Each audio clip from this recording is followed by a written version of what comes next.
Unfair childhood. My brother got everything. I got leftovers. I grew up with one simple, unspoken rule.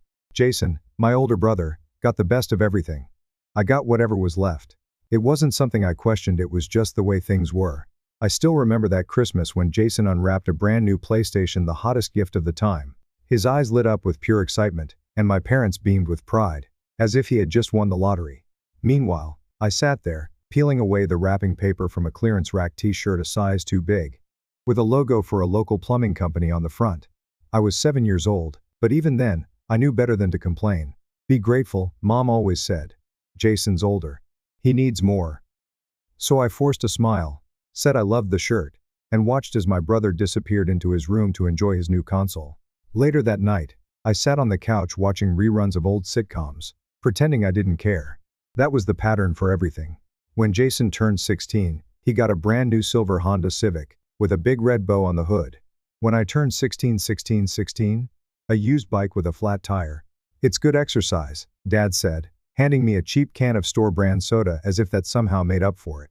Jason got a fully paid college education. I got a stack of financial aid forms, and a pep talk about learning responsibility.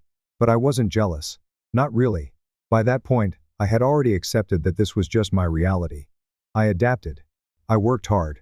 I convinced myself it built character.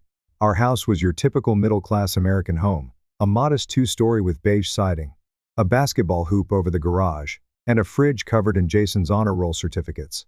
Mom loved making casseroles from Pinterest recipes, and Dad was the self-proclaimed king of backyard grilling. I remember summer weekends when Jason would invite his friends over to swim in the neighbor's above-ground pool, while I mowed the lawn. "You're a team player," Dad would say, patting me on the back and tossing me another generic soda. I never argued. I never fought back. It wasn't worth it. This was just how things worked in my family. And back then, I still believed that someday, maybe, they'd see me too. The unfairness didn't stop, it only got worse. By the time we were adults, I had stopped expecting fairness.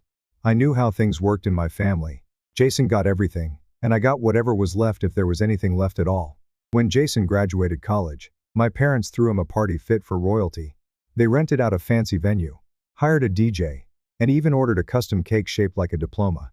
Over 100 people showed up, relatives I didn't even recognize, showering him with congratulations. The whole night, my mom kept repeating the same phrase to anyone who'd listen. "This is what hard work looks like." At the end of the party, they handed him a set of house keys, a beautiful, freshly built home in a quiet suburb. "Fully paid for. We're so proud of you, Jason. You deserve this." I stood there, clapping along with the rest of the crowd, pretending I wasn't invisible. A year later, when I graduated, there was no party. No DJ, no cake. Just a quiet dinner at a chain restaurant, where my parents handed me a single white envelope. For a moment, I let myself hope. Maybe it was a check to help with my student loans. Maybe they'd finally see me the way they saw Jason. The first opened it. Inside was a lottery ticket. "We thought this would be fun," Mom said, grinning. "You never know, you could hit the jackpot." I waited for the punchline. Some kind of joke, but no. That was it. That was my entire graduation gift. I glanced at my dad, hoping for some kind of explanation, but he just shrugged. "Well, you know, we spent a lot on Jason's house." I laughed, a real, genuine laugh. Because honestly, what else was I supposed to do? Guess my only shot at getting something nice is winning the jackpot. Huh? I joked, holding up the ticket. No one disagreed. A graduation gift to remember a house for him. A lottery ticket for me. The night of Jason's college graduation felt like something straight out of a movie. My parents had gone all out, renting a fancy venue, hiring a DJ, and even ordering a custom cake shaped like a diploma. Over 100 people were there, raising their glasses in celebration of my brother's hard-earned success. The energy in the room was electric. My mom kept saying the same thing over and over, her voice full of pride. "This is what hard work looks like." And then came the big moment. My parents stood before the crowd, their faces glowing with excitement, and handed Jason a set of house keys. "We're so proud of you," Dad said. "You deserve this." The room erupted into applause. Jason beamed, his future handed to him on a silver platter, a brand new home, fully paid for, in a quiet, beautiful suburb. I clapped along with everyone else, trying not to let it sting. A year later, it was my turn to graduate. But there was no party, no DJ, no catered food. Just a quiet dinner at a chain restaurant, the kind with sticky menus and oversalted fries. At the end of the meal, My parents handed me a small white envelope. For a brief moment, I allowed myself to hope. Maybe inside was a check to help with my student loans, or even a down payment for a car. Maybe this was the moment they finally saw me. I opened it. Inside was a single lottery ticket. "We thought this would be fun," my mom said, grinning. "You never know, you could hit the jackpot." I waited for a punchline. Some kind of joke. But no. That was it. That was my graduation gift. I glanced at my dad, hoping for an explanation. Well, he shrugged. "You know, we spent a lot on Jason's house." And that was when it hit me. I wasn't just an afterthought. I had never really mattered to them at all. I let out a small, bitter laugh. "Guess my only shot at getting something nice is winning the jackpot." "Huh?" I said, holding up the ticket. Nobody disagreed. The disappointment that finally broke me. I told myself it didn't matter. For weeks after that graduation dinner, I tried to brush it off. It was just another moment in a lifetime of being overlooked. Another reminder that in my family, Jason was the star, and I was just there. No big deal. I didn't need gifts or recognition. I was an adult now, independent, capable. I could make my own way. That's what I kept repeating, over and over, trying to convince myself. But the more I thought about it, the harder it was to ignore that sour feeling in my chest. My friends didn't help either. When I told them about the lottery ticket, they were outraged.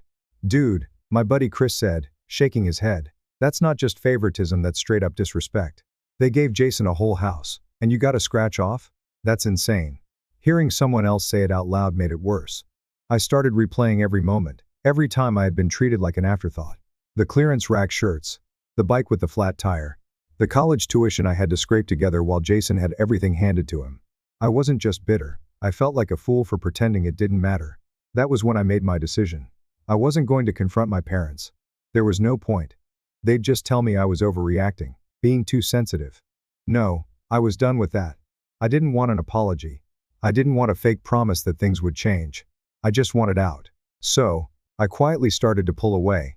I found a job at a small marketing firm, and signed a lease on a cramped one-bedroom apartment downtown. It wasn't much, the appliances were outdated, and the walls were paper thin, letting in the sound of my neighbors' late-night karaoke sessions. But it was mine, no handouts, no expectations. Just me, building my own life. And the most telling part? My parents didn't even notice. Jason, on the other hand, kept inviting me over to his house, the house our parents bought for him. Every time I visited, it felt like stepping into a shrine dedicated to his success. Pictures of Jason in his cap and gown. Jason standing next to his brand new car. Jason cutting the ribbon in front of his new home. And my parents? They were always there, lounging on the couch, admiring the latest renovation. "Isn't this backsplash gorgeous?" my mom once said, running her hand along the subway tiles in Jason's kitchen. "We helped him pick it out. We're just so proud of our boy." I smiled, nodded, pretended like it didn't sting. But inside, a voice whispered, "They'll never say that about you." The more time I spent in that house, the more invisible I felt. Conversations always revolved around Jason's job, Jason's hobbies, Jason's future plans. If I mentioned something from my own life, a project at work, a funny story about my noisy neighbors, they'd nod vaguely, then steer the conversation right back to Jason. One night, after another family dinner where I sat like an outsider at my own table, I went home and opened my kitchen junk drawer. There it was, the lottery ticket. I picked it up, turned it over in my hands. The odds of winning were printed in tiny letters on the back, 1 in 300 million. I almost threw it away. Instead, I dropped it back in the drawer and shut it with a snap. That night, lying in bed, staring at the ceiling, I realized something. I had spent my entire life waiting for my parents to see me, to recognize me the way they recognized Jason. But maybe it was time to stop playing a game. I was never meant to win. Living on my own while my brother lived on handouts, life on my own wasn't glamorous. I worked 2 jobs just to afford rent in my tiny, outdated apartment downtown, morning shifts at a small marketing firm, evenings at a greasy little diner where I wore a stained apron and served burgers to high school kids who left sticky fingerprints all over the menus. Meanwhile, Jason cruised around town in his brand new SUV, the one mom and dad gifted him for his hard work. Hard work. Right. The guy didn't even have a job. He was exploring his options, which apparently meant golfing with dad, trying out expensive hobbies, and planning weekend getaways with his fiancée Amanda. Yes, Jason was engaged now. And how did I find out? The same way I found out everything else about my family, through the family group chat. One day, nestled between mom's casserole recipes, And yet another picture of Jason's latest home upgrade was a photo of Amanda flashing a diamond ring, the size of a Skittle. The caption read, "She said yes. So proud of our boy." No call. No text. Just another announcement in the shrine of Jason's success. I shrugged it off and went back to flipping pancakes for a couple of truckers arguing over the best barbecue joints in the state. But that nagging feeling stuck with me, that same feeling I'd carried for years. The one that whispered, "You don't matter to them." The official wedding announcement came 2 weeks later, when Mom invited me to dinner. "We haven't seen you in ages," she chirped over the phone. "Let's catch up." The last time we'd seen each other? Jason's housewarming party. 6 months ago. When I showed up at Jason's house, the house our parents bought for him, Mom greeted me at the door, practically bursting with excitement. "Look at that accent wall," she gushed, running her hand along the fresh paint. "We helped Jason pick the color. Isn't it sophisticated?" Dinner unfolded the way it always did, Dad talking about Jason's future plans, Mom showing off pictures of Amanda's engagement ring, Jason cracking jokes about how stressful wedding planning was. I sat there, chewing overcooked chicken, nodding at the right moments, waiting for the real reason they'd invited me. And then, finally, Mom cleared her throat, tapped her wine glass with a spoon, and beamed. "We have some exciting news," she announced. "Jason and Amanda have set a wedding date, and we're thrilled to be helping them with everything." And by everything, she meant booking a luxury venue, covering catering costs, and even paying for Amanda's custom wedding dress. They'd even offered to pay for their honeymoon in Hawaii. "We just want to give them the day of their dreams," Mom said, beaming at Jason like he had just discovered the cure for cancer. I sat there gripping my fork, forcing my expression to stay neutral. Then, before I could stop myself, the word slipped out. "And me? Do you ever plan to help me with anything?" Silence. The kind that makes your ears ring. Jason shifted in his chair. Dad coughed into his napkin. Mom's smile faltered. "Well, honey," she said, her voice laced with that same condescending tone. She'd used my whole life. "No one's stopping you from working harder." I let out a short, bitter laugh. Even I was surprised by it. "Right," I said, pushing back my chair. "Because 2 jobs aren't enough." Mom opened her mouth to respond, but I didn't wait to hear what came next. I stood up, dropped my napkin onto my plate, and walked out the door. The cool night air hit me like a slap as I stood on the sidewalk, breathing hard. My phone buzzed in my pocket, messages from the family chat. I didn't look. I just blocked the group and turned off my phone. That was it. The final straw. I was done trying to be part of a family that only remembered I existed when they needed something. Back at home, the lottery ticket was still in my kitchen drawer, untouched. And as I stood there staring at it, one thought circled my mind. I had no idea how, but I was going to find a way to win. And it wasn't going to come from a scratch-off. The forgotten lottery ticket, until the moment that changed everything for months. The lottery ticket sat untouched in my kitchen drawer, buried under old receipts and dead batteries. It wasn't that I had forgotten about it. It was that I didn't care. I left it there, collecting dust, like some cruel joke from my parents. Jason got a house. I got a $2 scratch-off. What was the point of even scratching it?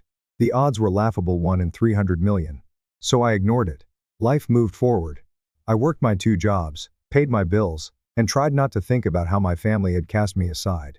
But one night, after another exhausting double shift, I found myself standing in my tiny kitchen, staring at that drawer. I had been cleaning, scrubbing away the built-up grease from my stovetop, tossing out takeout containers, trying to restore some sense of order to my chaotic life. Then, as I was sorting through the junk drawer, there it was. A crumpled slip of paper. The graduation gift my parents had given me. I almost laughed at how pathetic it was. A ticket. A symbol of every time they had shortchanged me. I picked it up, turned it over in my hands. The numbers were printed on the back. 08, 15, 27, 34, 42, 56. I grabbed my phone and opened the state lottery website. Not because I thought I had won. I just wanted to see how much of a joke this really was. I entered the numbers, pressed check results. And then I froze. A message popped up on the screen. "Congratulations. Jackpot winner, $134 million. I blinked. Refreshed the page. Checked the numbers again, one by one. 08, 15, 27, 34, 42, 56. Exact match. I felt my pulse slam into my ears, my breath hitching in my throat. "No way," I whispered. I rubbed my eyes, convinced I was hallucinating. That exhaustion had finally fried my brain. But no, the numbers were still there. $134 million. My hands started shaking as I placed the ticket back on the counter like it might explode. This couldn't be real. Yesterday, I was digging through my couch cushions for quarters to buy a vending machine coffee. Today, I was a millionaire? A sharp panic settled in my chest. What do I do now? I paced the room, my heart pounding. I had read stories about people whose lives had changed overnight because of a lottery win, but those were just stories. This was me. 100 thoughts collided at once. Who do I call? How do I even claim this kind of money? And then, a darker thought crept in. What would my family do if they found out? I glanced at my phone. It was sitting on the counter, right next to the ticket. The family group chat had been muted for weeks. Jason was probably at his house, the house our parents bought for him, lounging in his fancy living room, completely oblivious to the fact that his younger brother had just stumbled into a fortune. I picked up the ticket again, gripping it tighter. Then, without a second thought, I tucked it back into the drawer and shut it. This ticket. It wasn't leaving that drawer anytime soon. Winning the lottery, and the plan to keep it secret for 3 days. I barely slept. The lottery ticket sat in my kitchen drawer like a ticking time bomb. And every time I walked past it, my stomach twisted into knots. $134 million. The number haunted me. It didn't feel real, but the ticket was still there, waiting. I knew I couldn't handle this alone. So, I did what any overwhelmed millennial would do. I Googled it. What to do after winning the lottery. I scrolled past a dozen clickbait articles, promising 5 tips to stay rich forever.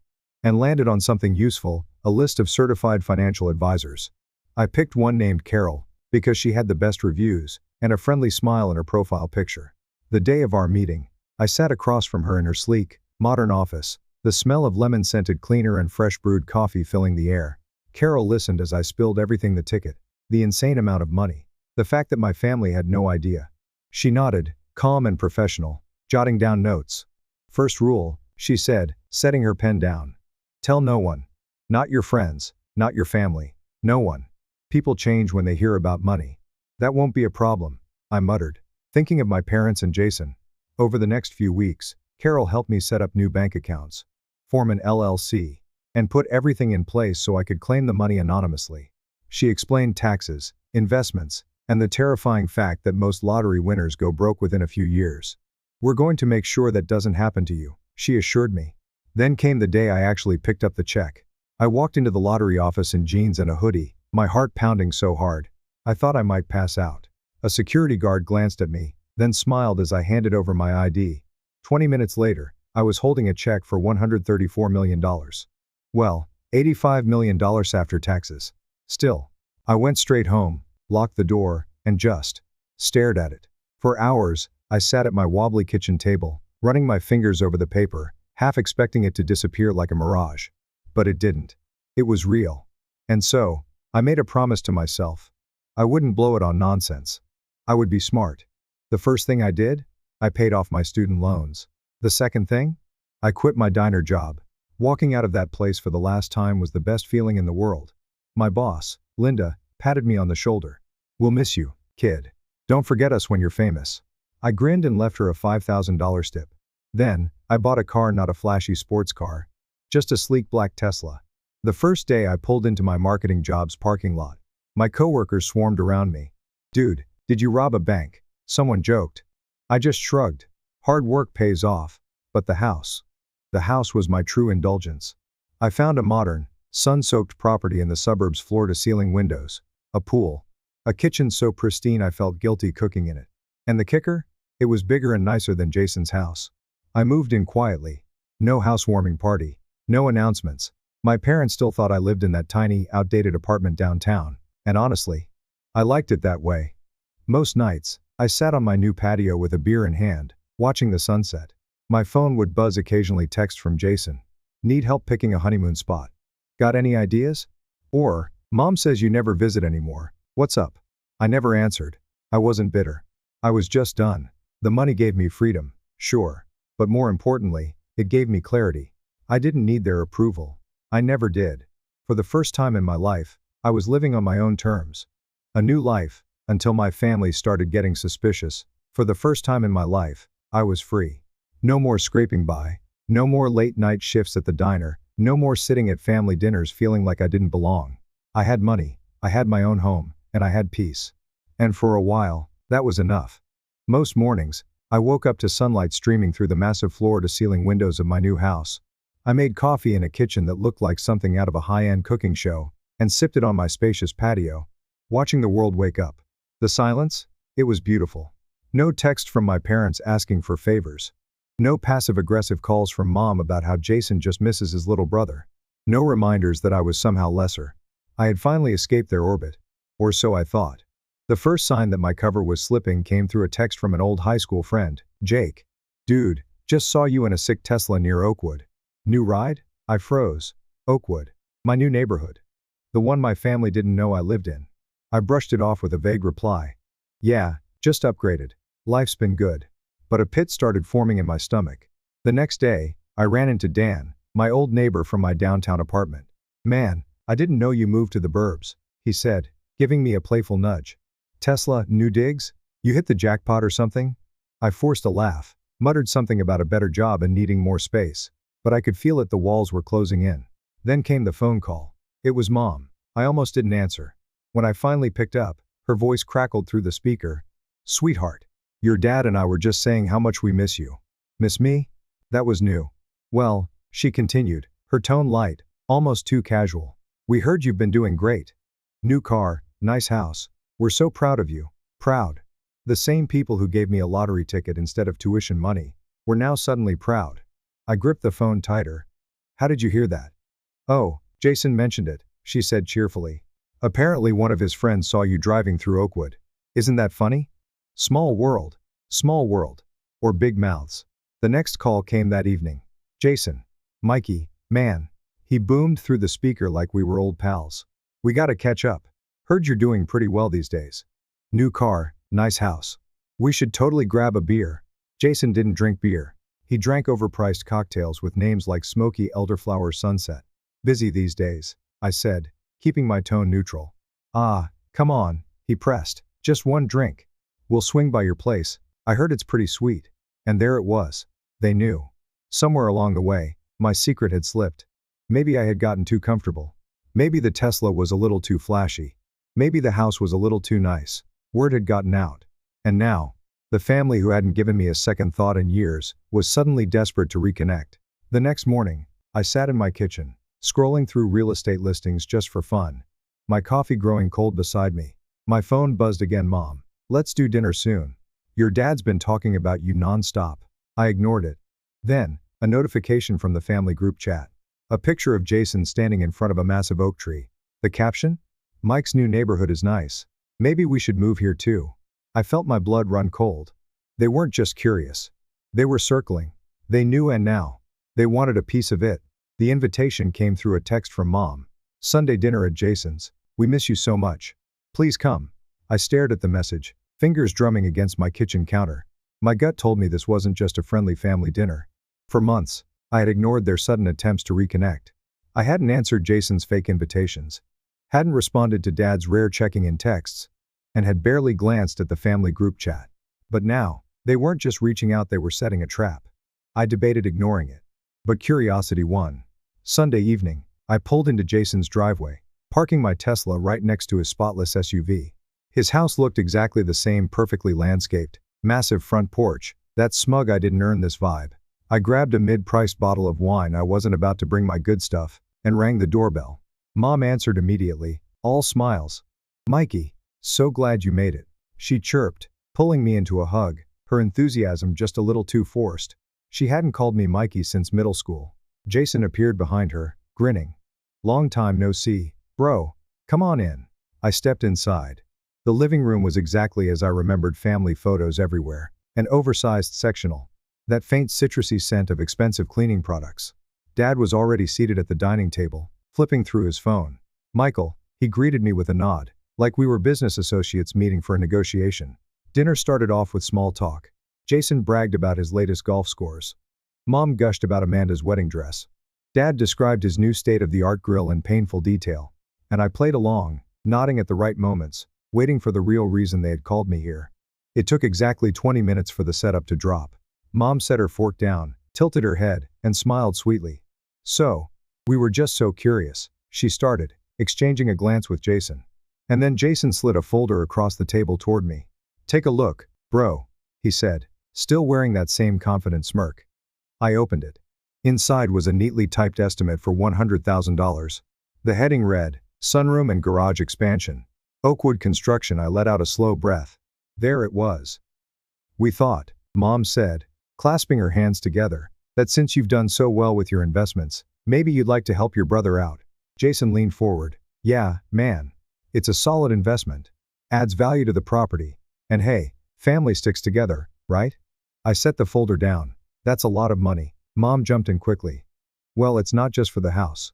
We're also thinking of upgrading the wedding plans. Amanda really wants a destination wedding now. Something elegant. Dad cleared his throat. We figure $100,000 would cover both. They had figured. I stared at them, letting the silence stretch. The cheesecake on my plate suddenly tasted sour. So let me get this straight, I finally said, voice calm. You want me to give Jason $100,000 to expand the house you already bought for him, and to pay for his wedding? Mom smiled, like she was talking to a child who just didn't understand. Well, sweetheart, we've always been there for each other. And now that you're doing so well, it's only natural to want to help. I let out a breathy laugh, shaking my head. You mean like when Jason got a house, and I got a lottery ticket? I said. Mom's smile faltered.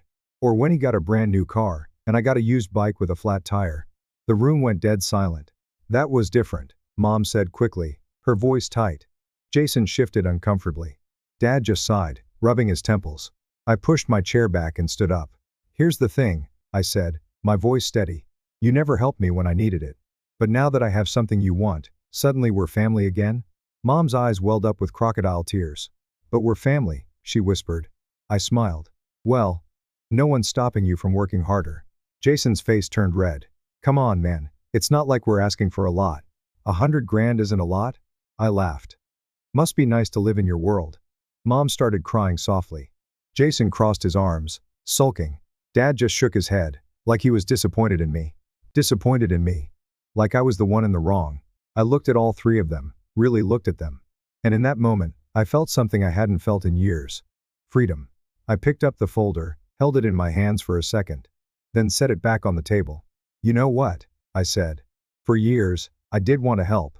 I wanted to be part of this family. But I finally realized something. Mom dabbed at her eyes with a napkin. What, sweetheart? I smiled. Not bitter, not angry. Just done. Family isn't about money or guilt trips. It's about showing up when it matters. And you never showed up for me. I turned and walked toward the door. Behind me, Jason muttered, jerk. I paused, glanced over my shoulder, and smirked. Well, no one's stopping you from working harder. And then I walked out. The night air was crisp and cool as I stood in the driveway, taking deep breaths. My phone buzzed in my pocket, a text from Mom. I didn't need to read it. I blocked her number, got into my car, and drove home. And for the first time in my life, I felt weightless. The setup. They thought they had me trapped 2 days after I shut down their first request for money. Another text from Mom appeared on my phone. Sunday dinner at Jason's again. We have exciting plans to discuss. Can't wait to see you. Exciting plans. Right. I sat on my patio, sipping coffee, staring at the message. I knew exactly what this was. They hadn't given up. I debated ignoring it, but curiosity won out. I wanted to see just how far they were willing to go. So, Sunday evening, I pulled up to Jason's house again. The front lawn was freshly manicured. His SUV gleamed under the driveway lights. The whole place looked staged, like they wanted to send a message. Look at all we have. And now you can help us get more. Mom opened the door the second I rang the bell. Mikey, come in, she gushed, pulling me inside like I was the prodigal son returning home. Jason was already sitting at the head of the dining table, grinning. Dad sat beside him, phone in hand, scrolling like this was just another business meeting. The table was set with their best china. This was a performance. Dinner started off the same as last time, meaningless small talk. Jason bragging about his golf game. Mom raving about a new kitchen gadget. Dad nodding along like he was too important to care. And then, halfway through dessert, store-bought cheesecake with canned cherries on top. Mom clinked her fork against her glass. Here we go. So, she said, smiling like she wasn't about to ask for a ridiculous amount of money. We wanted to share something exciting with you. Jason slid another folder across the table toward me. Take a look, bro, he said, acting like this was some kind of business deal. I opened it. Inside was a detailed estimate for $100,000. The heading? Sunroom and Garage Expansion, Oakwood Construction. I didn't even blink. We thought, Mom chimed in, clasping her hands together, that since you've done so well with your investments, maybe you'd like to help your brother out. Jason leaned in like we were closing a deal. Yeah, man. It's a great investment. Adds value to the property. And hey, family sticks together, right? I set the folder down, wiped my mouth with my napkin, and just looked at them. That's a lot of money, I said. Mom nodded eagerly. Well, it's not just for the house, sweetheart. We're also thinking about upgrading the wedding plans. Jason smirked. Amanda really wants a destination wedding now. Something elegant. Dad cleared his throat like he was wrapping up a boardroom pitch. We figure $100,000 should cover everything. They had already figured. I let the silence stretch. Let them squirm. Then, I leaned back in my chair and chuckled. So let me get this straight. Mom tilted her head, her smile tightening. You want me to give Jason $100,000 to expand the house you already bought for him, and to pay for his wedding? Dad let out a small sigh, rubbing his temples. Honey, Mom said, slipping into her sweet but guilt-heavy tone, we're family. We've always been there for each other. And now that you're doing so well, it's only natural to want to help. I laughed. Not because it was funny, but because it was insane. You mean like when Jason got a house, and I got a lottery ticket?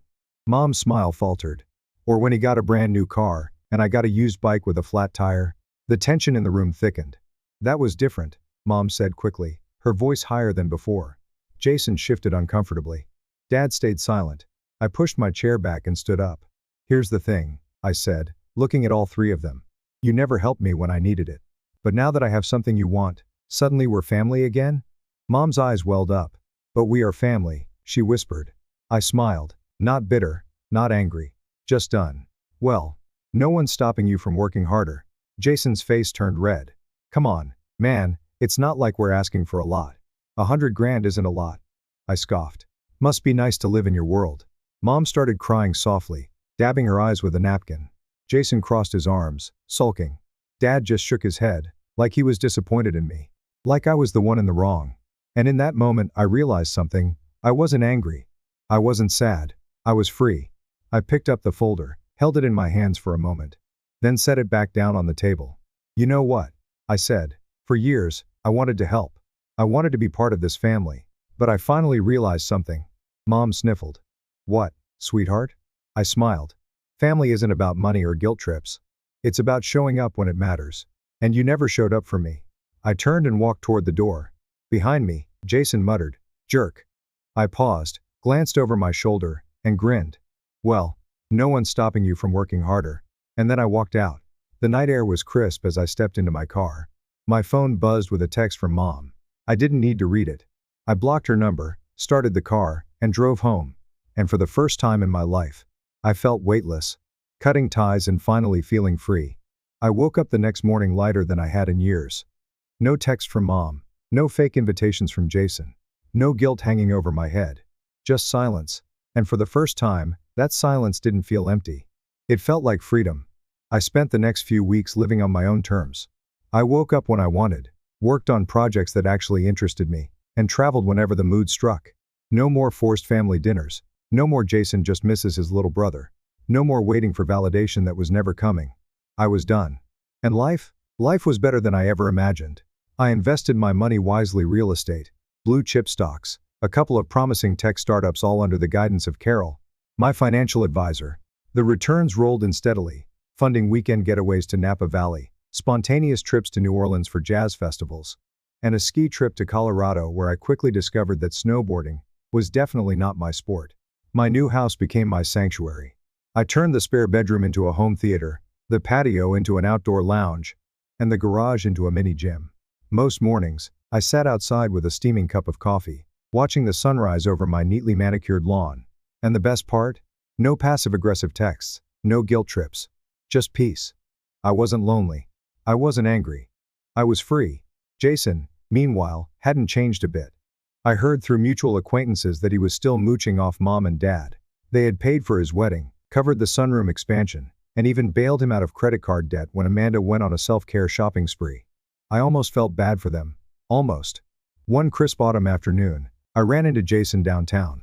I had just left a meeting with a potential business partner when I spotted him standing outside a coffee shop. He saw me too. Mike. He called out, crossing the street with that same old swagger. I waited. Man, it's been forever. He grinned, eyeing my tailored blazer and the watch on my wrist. Fancy now, huh? I shrugged. Just enjoying life. Jason shoved his hands in his pockets. Must be nice. There it was. That little thread of resentment. You know, he continued, I still think it's unfair. I raised an eyebrow. What's unfair? That you got lucky. He gestured toward my sleek, electric SUV parked nearby. You didn't earn it. You just scratched a ticket. I smiled. Yeah, maybe I got lucky with the ticket. I met his gaze, voice steady.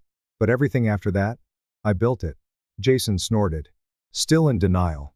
Still, he muttered. Life's unfair. I exhaled, shaking my head. You're right, I said, giving him one last look. Life is unfair. His expression flickered like he had just realized I wasn't agreeing with him. I nodded, turned away, and walked to my car. That night, I sat on my terrace, sipping coffee as the sky turned shades of orange and pink. The past? It felt like a distant memory. I wasn't hurt anymore. I wasn't angry. I was free. Somewhere across town, Jason was probably complaining to Mom about how unfair life was. And me? I just smiled, took another sip of coffee, and enjoyed the quiet. The final meeting. The difference between luck and hard work. It was a crisp autumn afternoon when I ran into Jason for what would be the last time. I had just wrapped up a meeting with a potential business partner downtown, when I spotted him standing outside a coffee shop. Scrolling through his phone, he saw me too. Mike, he called out, crossing the street with that same swagger he had always carried, like the world owed him something. I didn't move, I just waited. Man, it's been forever. He grinned, eyeing my tailored blazer and the watch on my wrist. His eyes flicked over my sleek electric SUV parked nearby. Fancy now, huh? I shrugged. Just enjoying life. Jason shoved his hands into his pockets, rocking back on his heels like he was trying to play it cool. Must be nice, he muttered. And then, right on cue, came the bitterness. You know, he continued, I still think it's unfair. I raised an eyebrow. What's unfair? He let out a small laugh, shaking his head. Come on, man. You know what I mean. He gestured toward my car, my clothes, my entire existence. You got lucky. You didn't earn this. You just scratched a ticket. Ah. There it was. I smiled, shaking my head. Yeah, I said, voice calm. Maybe I got lucky with the ticket. But everything after that. I met his gaze, letting the silence stretch just long enough. I built it. Jason's smirk faltered for just a second. But he recovered quickly, scoffing. Denial looked good on him. Still, he said, stuffing his hands deeper into his pockets, life's unfair. I exhaled slowly, watching the cars pass by. Then, I looked him straight in the eye and nodded. You're right, I said simply. Life is unfair. His expression flickered like he had just realized I wasn't agreeing with him. Because life was unfair. It was unfair that he had been handed everything, while I had to fight for scraps. It was unfair that our parents had set him up for success, and left me to fend for myself. But the real difference between us? I had stopped waiting for life to be fair. Jason was still standing there, expecting the world to hand him more. I nodded once, turned away, and walked to my car. That was the last time I ever spoke to him. That night, I sat on my terrace, a cup of coffee in hand, watching the sky melt into shades of orange and pink. I wasn't angry anymore. I wasn't hurt. I was free. Somewhere across town, Jason was probably complaining to Mom about how unfair life was. And me? I just smiled, took another sip of coffee, and enjoyed the quiet.